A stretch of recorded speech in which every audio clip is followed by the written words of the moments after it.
Hi guys, welcome back with me again in this channel. On today's tutorial, I'm going to show you how you can generate hyper-realistic AI photos with TensorArt.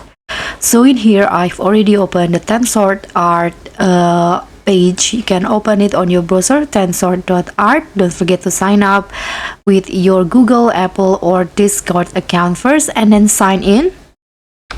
And after you sign in, you can just here go to the models, and in here you can see there are lots of models that you can use for your hyper-realistic photo. You can see there is this photoreal, hyper-realistics, Excel, or this one flux pony real. So you can just choose which one for your models.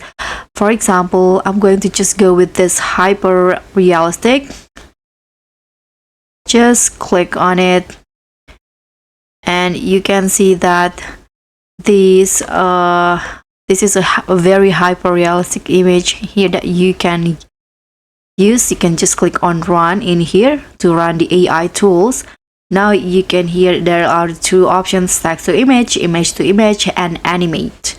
So in here you can just adjust it to how you like it. I'm going to go with text to image, and here you can adjust the settings like the aspect ratio. I'm going to go with custom in here. You can see the width, height, you can adjust it. You can also see the advanced settings if you want to. Now you can just click on the or type in the prompt in here. So I'm going to just a woman or a group of women talking while sitting in a table full of food, for example. Now you can just choose how many images you want to generate, 2, 1, 2, or 4. But if you want to use 4, you need to use Pro. Let's just click on generate, and here you can see at the bottom that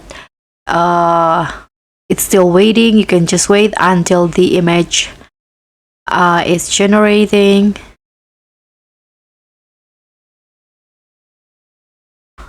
Okay, so in here you can see the result. You can just click on it, and if you like it, you can just click on download. But if you want to regenerate it again, you can just go back. Here you can modify the prompt and click on generate again. So that's pretty much all. Thank you so much for watching. Don't forget to like, comment, and subscribe. Also click